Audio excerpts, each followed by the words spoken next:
Donald Trump agora diz que é rei. E nesse delírio de poder, ele decidiu olhar para o sul. A América Latina voltou a ser um dos alvos da Casa Branca. Trump aumentou a presença militar no Mar do Caribe.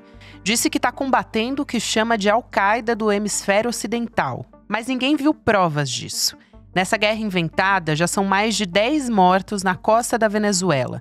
Segundo o governo Trump, seriam traficantes. Mas até agora não há evidência de envolvimento com o narcotráfico. Em Washington, Trump fala em operações terrestres e autoriza a CIA a agir em missões secretas na região. Em Caracas, a preocupação é clara. Uma nova tentativa de derrubar o governo de Nicolás Maduro. Só que a escalada não para na Venezuela. Outro alvo é o Gustavo Petro, presidente da Colômbia. Trump disse que Petro é traficante e que a Colômbia é um celeiro de drogas. E ameaçou: se o governo colombiano não agir, os Estados Unidos vão fazer isso de uma forma não gentil. Venezuela e Colômbia responderam. Disseram que a retórica dos Estados Unidos é uma manobra para gerar instabilidade e controlar as riquezas da região. No meio dessa disputa, um velho fantasma volta a rondar o continente. A ideia de que a guerra ao terror é apenas uma nova forma de dominação. Quarta-feira, 22 de outubro de 2025.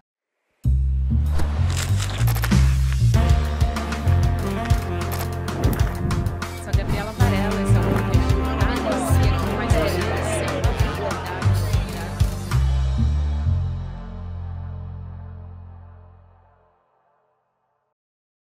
Olá, seja bem-vindo, seja bem-vinda. Eu sou a Gabriela Varela, tá começando mais um videocast em detalhes. E aqui de segunda a sexta-feira a gente analisa uma temática, uma notícia importante do momento. Hoje o meu convidado é o cientista político, analista de relações internacionais e também pesquisador da USP, o Pedro Costa Júnior. Bem-vindo, Pedro. É um prazer te receber aqui, professor. Gabi, nem acreditava que você era de verdade. Pois é! O prazer é meu estar aqui contigo aqui e conhecer a base do ICL também. Uma honra e uma alegria. Obrigado pelo convite. A honra é toda nossa em te receber, uma alegria também. E acho que a gente tem bastante assunto aqui para contextualizar, porque tem essa escalada muito recente com a Venezuela, das tensões, mas talvez seja importante a gente trazer um histórico para pensar em como a gente chegou até aqui. Então, primeiro, como que essas tensões escalaram? Porque a Venezuela tem uma crise econômica que já dura mais de uma década, e o governo dos Estados Unidos, com o Trump ou sem Trump, né, desde o Trump 1, já endureceu muito as sanções contra Caracas, depois veio Joe Biden, deu uma certa amenizada, depois voltou de novo, quando a gente teve eleição na Venezuela, né, e não está sendo muito diferente em relação a esse mandato do Donald Trump, né, que já tinha endurecido logo no primeiro. Mas como que foi a piora, como é que a relação foi se deteriorando para a gente chegar até, de fato, ao envio de navio militar, de aeronave para o sul do Caribe? Perfeito, Gabi. Para a gente entender o que está acontecendo na Venezuela, você faz uma retrospectiva aí muito boa, interessante. Nós precisamos entender 3 elementos estruturais, mais estruturais. A economia, política e a conjuntura. Se a gente não tiver a dimensão desses 3 elementos, a gente não consegue enxergar com clareza o que está acontecendo.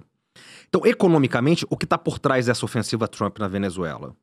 Ou o que está por trás da pressão dos últimos governos americanos, norte-americanos, estadunidenses na Venezuela, desde o governo Bush? É o petróleo. É a economia do petróleo. Aonde é a maior reserva de petróleo do mundo, Gabi? É na Venezuela. É aqui na América Latina. E o petróleo, ele é uma bênção e uma maldição. Ele pode ser os dois. Como se trata da maior reserva de petróleo do mundo, a pressão geopolítica é muito grande. Então veja os grandes produtores de petróleo do mundo. A maioria deles está no Oriente Médio. Como são esses países? A pressão pelo petróleo nada tem que ver com a política americana com relação à democracia e direitos humanos, que é o argumento sobre as intervenções à Venezuela. Sobre operações da CIA, enfim. Sobre premiar opositores e coisas do tipo. Então pega, por exemplo, o caso da Arábia Saudita. Vamos supor, Gabi, que você estivesse na Arábia Saudita agora. E na condição de mulher, você quisesse jogar futebol, uma coisa simples. Jogar futebol. Ou dirigir um carro. Você teria restrições por ser mulher. Enfim, uma entidade religiosa da Arábia Saudita disse que a mulher se ela dirigir, o óvulo dela cai. Então as mulheres têm dificuldades de dirigir lá. Jogar futebol feminino é proibido. Qual é a palavra que você já ouviu do Deep State, Departamento de Estado americano, do senhor Marco Rubio, secretário de Estado americano, de J.D. Vance, vice-presidente, Trump, presidente, com relação a direitos humanos e democracias na Arábia Saudita? Por quê? Porque a Arábia Saudita é um aliado dos Estados Unidos, é um parceiro. Não se trata disso. Esse é o primeiro sofisma que nós precisamos quebrar, que a grande mídia corporativa cai todos os dias. É nesse enredo que eles entram. É nesse discurso que eles abraçam essas pressões na Venezuela. Não se trata disso. A mesma coisa vale com relação ao Catar, vale com relação aos Emirados Árabes, porque são aliados. Aqueles que não são aliados, não é que eles são oposições aos Estados Unidos. No caso, quando se trata de petróleo, vamos pensar que o Trump foi eleito com drill, baby drill. Quando se trata de petróleo, eles são o eixo do mal, se não forem aliados. Eles são estados párias. Eles são o terror. O terror. É assim que é o Irã, é assim que é a Venezuela. Eixo do mal. É uma classificação que está lá desde a doutrina Bush pelo Departamento de Estado americano. A Venezuela faz parte do eixo do mal, de estado pária, estado bandido, estado inimigo, que tem que ser combatido. Então, se trata eminentemente dos Estados Unidos conseguirem incorporar os seus interesses econômicos sobre a geopolítica do petróleo, os petrodólares. Número 1. Segundo, a questão política. Vou trazer o Muniz Bandeira para a discussão, que é o sujeito que entendeu os Estados Unidos com poucos aqui no Brasil. Como o império funciona? O império funciona pelo exemplo. Eu preciso dar o exemplo. Se você não punir os rebeldes pelo exemplo, o império se desorganiza. Então, a América Latina tem um papel geoestratégico fundamental na política externa dos Estados Unidos. Ao contrário de que muitos analistas dizem, de que a América Latina não é secundária, que os Estados Unidos se preocupam com a Europa, ou com a Ásia, enfim, com a Rússia, né, com outras regiões.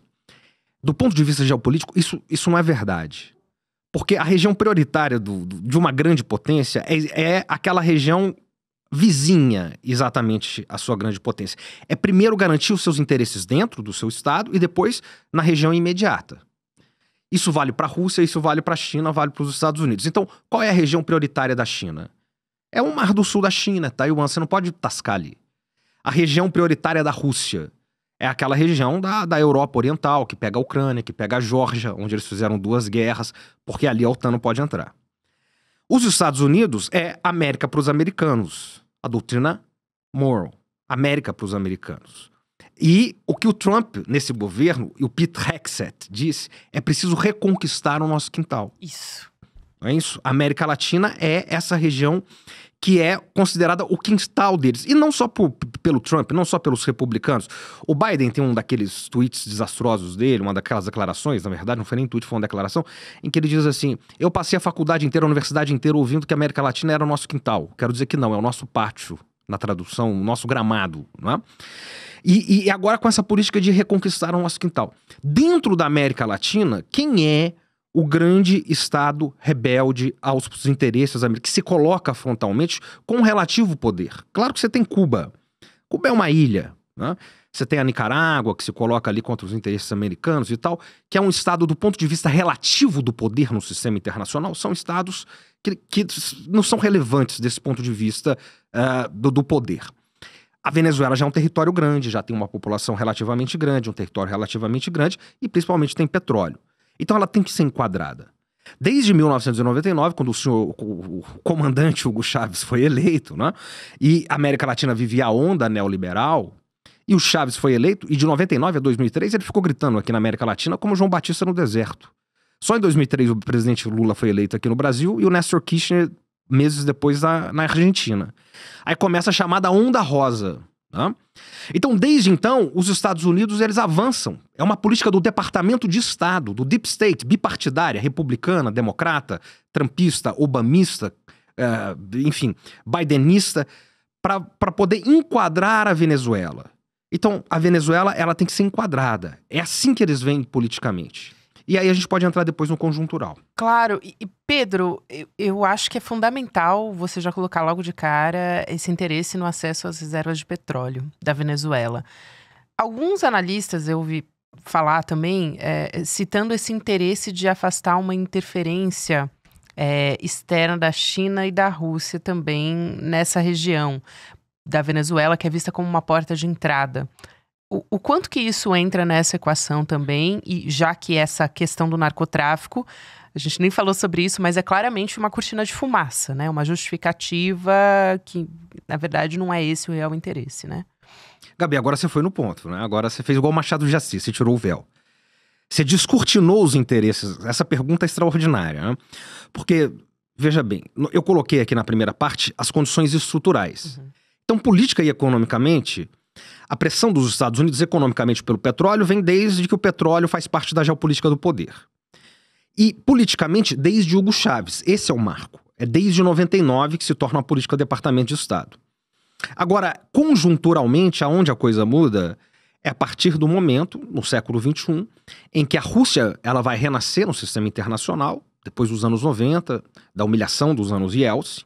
Ela vai ser reconstruída no governo Putin, do ponto de vista de uma potência com expressão no sistema mundo, no sistema mundial moderno. E, sobretudo, depois que a China se torna o grande desafio americano ao século XXI. O grande desafio americano ao que eles chamavam, no governo Bush, Rumsfeld, Cheney, Paul Wolfowitz, esses todos os chamados falcões republicanos, chamavam de o novo século americano, ou o segundo século americano. Então, nesse sentido, a China é o grande rival. E o que a China fez nesses últimos anos, nessa última década? A China, digamos, na linguagem deles, eu vou usar uma expressão aqui, eles invadiram a América Latina. Eles invadiram a América Latina, eles são o maior parceiro comercial da esmagadora maioria dos países da América Latina. Vamos pegar o caso do Brasil, desde 2008 e 2009. E não é só que ele é o maior parceiro, passou os Estados Unidos em 2008 e 2009. Mas é que a boca do jacaré não para de abrir. O comércio com o Brasil é cada vez maior com a China, em detrimento do comércio dos Estados Unidos. Se você pega o gráfico, a China vem ocupando exatamente o papel que os Estados Unidos ocupavam há 10 anos. Isso vale para o Brasil, isso vale para o Chile, isso vale para a Argentina, isso vale para a Venezuela, obviamente, onde as coisas são mais intensificadas. Então, quando Pete Hegseth, outrora secretário de defesa, agora, depois do desfile, aquele desfile militar dos 80 anos da China, em que a China mostrou a sua potência militar, cujo recado da China era o seguinte, Gabi: nós não sofreremos outro século de humilhações. É esse o recado daquele que foi o maior desfile militar da história. Não haverá outro século de humilhações. No dia seguinte, o Trump faz o seguinte: ele declara que o secretário de defesa não existe mais. Existe secretariado de guerra. Estamos em guerra. Guerra contra quem? Contra a China. Aonde a China não pode entrar? Ela não pode entrar em lugar nenhum. Mas, sobretudo, ela não pode entrar na onde? No que nós consideramos o nosso quintal, o nosso pátio, o nosso gramado, na doutrina Monroe, na doutrina Truman, na América para os americanos. Aqui eles não podem entrar de maneira nenhuma. É ruim que eles entrem na África, nós temos que disputar espaços com eles na África. É ruim que eles entrem na Ásia Oriental, nós vamos disputar espaço com eles na Oriental. Na América Latina é inadmissível. E aí a Venezuela tem todo o jogo de ser uma potência rival politicamente ao chamado imperialismo americano, vamos colocar assim, e a questão do petróleo. Então eles não podem permitir essa invasão chinesa que está acontecendo agora. E a Venezuela tem relações diplomáticas muito próximas, tanto com Pequim quanto com Kremlin, tanto com Moscou, tanto com Pequim. Então, todo esse jogo geopolítico está sendo amarrado agora, Gabi. Fundamental isso, e a gente tem uma escalada, eu já falei aqui sobre essa questão dos navios, né, desses envios militares, mas o Trump autorizou também a CIA realizar operações em solo venezuelano. Isso também, eu acho assim que e ainda falando de possíveis operações letais, é muito claro o que ele está dizendo, né? Somando já ao que ele já tinha falado sobre aquela oferta de 50 milhões de dólares pela prisão do Maduro, do Nicolás Maduro. Então, primeiro eu queria entender um pouco rapidamente como é que seria essa atuação da CIA. E eu te pergunto até onde ele pode esticar essa corda para tirar o Maduro do poder, né? Pode chegar a uma interferência militar direta? A gente já tem algum nível de interferência militar direta, na verdade, mas em larga escala, na sua análise? Olha, a primeira coisa é que não há limites para essa intervenção dos Estados Unidos para tirar o Maduro, né? O que nós estamos assistindo nesse momento, a partir dessa pressão agora do governo Trump II, que diga-se, foi ensaiada em Trump 1. Isso. Isso foi desenhado, foi esboçado em Trump 1. Exato. Em Trump 1, por que isso não vingou, Gabi? Em grande medida não vingou por causa do papel do Brasil. O Brasil ameaçou apoiar. Nós tínhamos setores, e a hora que era governo Bolsonaro, o próprio Eduardo Bolsonaro, e na época o chanceler Ernesto Araújo, essa sumidade que ocupou a chancelaria na época, eles eram favoráveis à intervenção na Venezuela. Quem segurou foram os militares brasileiros. Foi o Mourão. O vice-presidente Hamilton Mourão, veja só. Por incrível que pareça. Por incrível que pareça. O Mourão foi uma das vozes que disse, vocês não sabem o que vocês estão fazendo. Nós não podemos permitir uma guerra na Venezuela, porque vai sobrar pra gente isso aqui. Você imagina só o problema migratório, não é, Gabi? Os problemas econômicos que vão trazer pra região. Teve um problema de fronteira lá, o Brasil mandou uma ajuda humanitária, coordenada pelo Ernesto Araújo e pelo Eduardo Bolsonaro. Eles estavam lá coordenando aquilo, aquele Felipe Martins na época, né? Também outra figura ilibada, ilustre, né? Imaculada. Eles levaram uma pampa cheia uma caminhonetinha cheia de alimentos lá para ter problemas e aquilo descambar numa intervenção. Acabou não acontecendo, mas foi desenhado lá. Foi projetado lá. Né? O Trump tem declarações nesse sentido lá. Então isso volta à cena agora e volta muito forte, né? E aí, tem vários elementos, mas eu vou tentar sintetizar aqui o principal, né? O principal é que a questão volta nesse momento, com esse ataque frontal com relação à Venezuela, e quando o Trump diz o seguinte, nós vamos autorizar a operação da CIA, não significa que a CIA não estava operando antes. A CIA está sempre operando. Basta ver os vazamentos do Assange, os vazamentos da NSA, né? A CIA primeiro, qual é o orçamento da CIA, Gabi? Qual é o orçamento da CIA? Ninguém sabe responder, porque é secreto, primeiro, e segundo, é ilimitado. Faz parte dos interesses. Você imagina ter uma secretaria com orçamento ilimitado, em dólares, por aqueles que emitem os dólares. E secreto. Então a CIA está sempre operando, ela está entre nós, vamos dizer assim, sem nenhum conspiracionismo, é um fato, é assim que funciona a Realpolitik, a política real. Agora, quando o Trump, isso é um passo a mais. Quando ele diz eu autorizo a ação da CIA, sabe o que ele está dizendo? Que pode haver assassinato em território venezuelano, essa é a linguagem velada, é disso que se trata. Com uma justificativa secreta também. Exatamente, claro. Exatamente. Então é um passo a mais. Agora, uma invasão, que é a grande pergunta que sempre chega. Você acredita numa invasão venezuelana? E isso é um território muito pantanoso. E até o Departamento de Estado sabe disso. Porque a questão não é entrar na Venezuela, a questão é sair da Venezuela.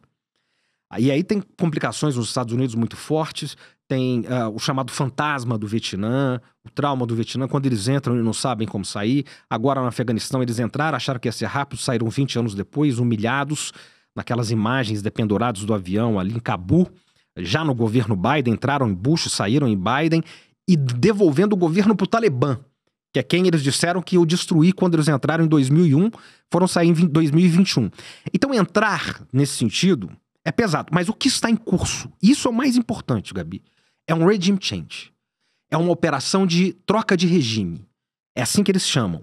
Então, realmente destituir Maduro, isso está por trás do Prêmio Nobel da Paz, da indicada do secretário de Estado, Marco Rubio, quando ainda senador pela Flórida, filho de cubano-americanos, ligado historicamente à pauta da América Latina e à pauta da imigração, o primeiro filho de origem latina como secretário de Estado dos Estados Unidos, ele indicou essa senhora sul-americana, que foi a primeira sul-americana a ganhar o Prêmio Nobel da Paz. A Mariana Corina Machado, né? Eu estava me recusando a dizer o nome dela mais importante. E que, ao ganhar, dedicou o Prêmio Nobel a quem? Não dedicou o Prêmio Nobel a nenhum latino-americano. Não dedicou o Prêmio Nobel ao Mujica, nem dedicou o Prêmio Nobel ao Papa Francisco. Ela dedicou o Prêmio Nobel ao Trump. Né? Uma aberração moral. E basicamente também disse que a Venezuela estava aberta a uma intervenção. Exatamente. Em entrevista na CNN, né? Perfeito, perfeito.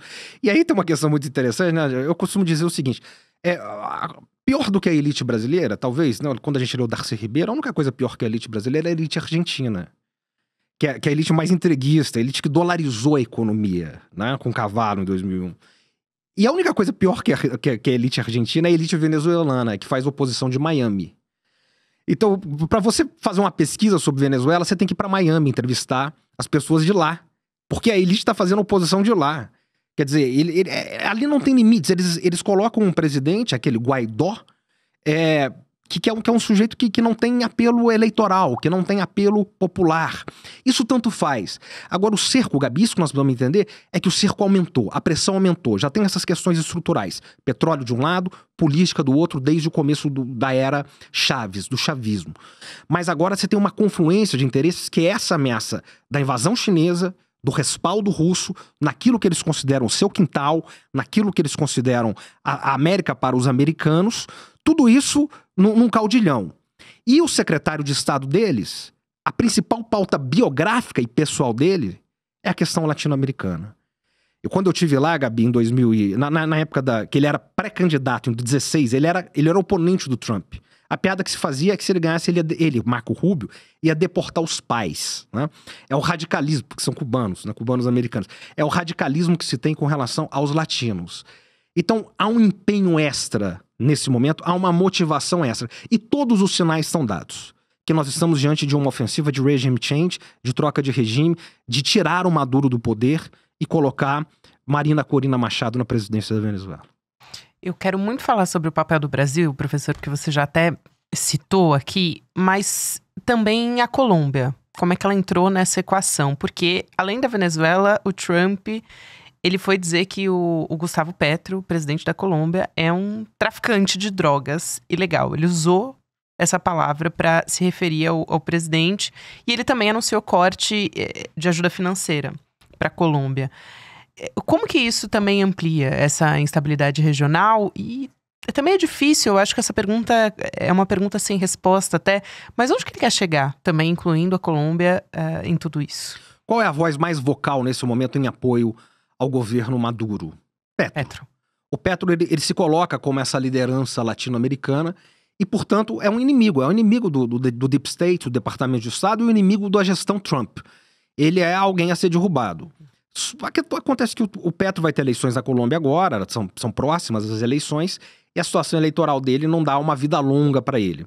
Diferente da questão na Venezuela, de que desde que o Chaves assumiu, o chavismo e os seus candidatos, no caso, estão lá permanentemente no poder. Então, digamos, o Petro é um problema, mas é um problema passageiro. É um problema facilmente fortuito, ele vai passar.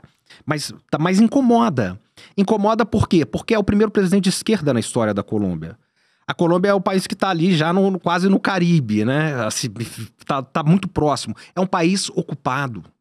As bases americanas estão lá. É um país ocupado. Então, a Colômbia não pode tem essa relação muito próxima com os Estados Unidos historicamente, o Plano Colômbia, a guerra contra as drogas lá no governo Bush, que passava pela Colômbia. Então, eles estão dando um recado pro Petro. Sabe, aquele recado de um aluno rebelde, fala, ó, fica na sua, porque nós podemos entrar em qualquer momento. Fica tranquilo. Mas a Colômbia não é o objetivo. A Colômbia é importante até se tiver problemas maiores na Venezuela, geoestrategicamente, geograficamente falando, é importante. Mas não tá ali a questão. A questão de fato é o petróleo, a questão é a Venezuela, a questão é o chavismo, e a questão é as relações da Venezuela com China e Rússia. E a questão da China na América Latina. É o recado que precisa ser dado. Nós estamos reconquistando o nosso quintal. Se eles querem que esse recado seja dado de maneira clara e explícita para toda a América Latina e para o mundo, reconquistar o quintal significa reconquistar o petróleo, reconquistar os petrodólares, reconquistar a Venezuela. E aí o Brasil tem um papel importante, porque o Brasil não faz o papel do Petro. O presidente Lula nunca fez isso. O presidente Lula, no governo 1 e 2, ele teve um papel fundamental, ele criou os países amigos da Venezuela. Então, quando vinha, digamos, as intifadas contra o Chaves, o Brasil era uma espécie de colchão de amortecimento. Uhum. Lula e Amorim ali, Samuel Pinheiro Guimarães, Marco Aurélio Garcia, toda a estrutura da política externa 1 e 2, dizia o seguinte, deixa que eu falo com Maduro, com Chaves primeiro e depois com Maduro, que eu vou acalmar eles lá, para nós não termos... E isso funcionou relativamente bem. Sim. Ele uniu outros países da América Latina, teve a Unasul, enfim, o próprio Mercosul atuando em conjunto. Então, essa negociação fazia sentido, né? Depois das últimas eleições da Venezuela, houve um certo afastamento, enfim, o próprio Celso Amorim... Deu uma azedada na relação por não ter reconhecido. Exatamente, teve uma azedada, foi declarado persona non grata na Venezuela e tal. Então agora o Brasil, ele precisa voltar a fazer esse papel, Gabi. E o Itamaraty, os auxiliares do presidente, têm total consciência disso. O presidente Lula já disse, não haverá, nós não aceitamos, não admitimos nenhum tipo de intervenção direta na Venezuela, que é o papel que qualquer estadista brasileiro tem que fazer, de qualquer governo, enfim, como já foi dito aqui. Mas é um momento chave para a gente tentar essa reaproximação com o governo Maduro, não no sentido de apoio, de aliança, mas no sentido de fazer esse colchão de amortecimento. Tem que ver até que ponto o governo Trump está disposto a esse diálogo, como teve Biden, como teve Obama, como teve o próprio Bush. E, na verdade, pela competência da política externa brasileira, que foi muito importante nessas ameaças bélicas vindas da Casa Branca. Claro. Pra gente fechar muito rapidamente, também o Lula já se mostrou contrário a o que ele chamou de qualquer tipo de intervenção em países da América do Sul. Até nem citou especificamente a Venezuela, nem citou o Donald Trump, mas a gente sabia do que ele estava falando. Diz que a América do Sul é uma zona de paz e tal. Ele vai ter um encontro com o Trump nesse final de semana. Você acha que a prioridade vai ser discutir as negociações da taxação, ou isso também pode entrar como prioridade também nessa conversa com o presidente Lula? Os dois tópicos vão estar igualmente com força total nessa mesa de discussão. Não adianta, por exemplo, o Brasil renegociar as taxações, estourar uma espécie de guerra civil na Venezuela, e aí os problemas migratórios, econômicos, a desestabilização na região vai pegar o Brasil da mesma maneira, vai pegar os outros países da região. E aí eu tenho muita segurança, Gabi, porque não tem ninguém mais preparado do que o presidente Lula para fazer esse tipo de intermediação nesse momento. De poder apaziguar os ânimos, de poder jogar um banho de água fria, né, nesse calor que vem ali do norte global dos Estados Unidos nesse momento contra a Venezuela, e de tentar inclusive fazer aproximação com Maduro, que eles já tiveram relações muito próximas, para fazer a mediação, o diálogo. E, ao mesmo tempo, a questão da taxação, ela entrou na agenda dos Estados Unidos, da renegociação, inclusive, da taxação. Ela passa a ser também uma pauta de interesse dos Estados Unidos. Então, os dois vão estar na pauta. A política externa do Itamaraty também é reconhecida mundialmente. Então, o presidente Lula está bem assessorado, tem bons assessores, bons diplomatas. O Celso Amorim também tem uma biografia irretocável nesse sentido. Então, é preciso agora que o máximo de virtude seja extraído dessa experiência de Lula, Amorim, seus assessores, para poder controlar as duas situações. Não é fácil, mas a gente está bem representado nesse momento. Excelente. Pedro, que prazer te receber aqui. Pedro Costa Júnior, professor, analista também de relações internacionais, cientista político. Volta mais vezes pessoalmente. O prazer é todo meu, Gabi, conhecer você pessoalmente. Você consegue ser ainda mais agradável pessoalmente. Muito obrigada. O que é praticamente um milagre. Obrigado. Obrigada e até uma próxima oportunidade, eu espero que em breve. E eu quero te fazer um convite também para participar da nossa aula sobre a ilusão capitalista com o Gessé Souza, um dos nossos maiores intelectuais aqui do ICL, nosso professor, sociólogo. Ele quer mostrar como o capitalismo não quer um povo ativo, organizado, com conhecimento, mas consumidores passivos, na verdade. É isso que interessa para o capitalismo, né? Para sustentar a máquina de exploração das elites, que, aliás, é especialidade esse assunto do nosso professor Gessé. Então, garante a sua vaga na nossa aula, vai em detalhesicl.com.br e garante a vaga na grande mentira do capitalismo. A gente vai transmitir essa aula gratuitamente, online, no dia 30 de outubro, vai ser uma quinta-feira, 8 horas da noite. Anota na sua agenda para não perder de jeito nenhum. Aliás, já deixa o seu e-mail em detalhesicl.com.br para não perder, a gente te avisa. Obrigada a você que me acompanhou até aqui. Agora tem Mercado e Investimentos, depois o Rolê ICL. E você também pode ouvir o Em Detalhes em qualquer momento do seu dia. Nas plataformas de áudio tem conteúdo novo de segunda a sexta-feira. Até amanhã. Comecei a ouvir os gritos do Vlado. Mataram ele. Mataram o Vlado. Foi uma revolta muito grande, que ninguém esperava a morte do Vlado. A morte dele chegou no momento que o copo estava cheio e a morte dele fez transbordar esse copo. Foi o despertar da consciência nacional contra o horror da ditadura militar.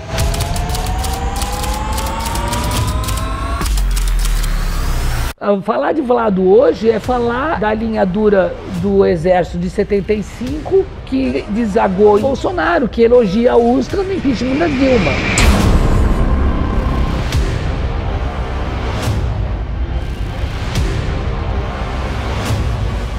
Nós estamos aqui por ele, pelo que ele significava, pelo que ele sonhava.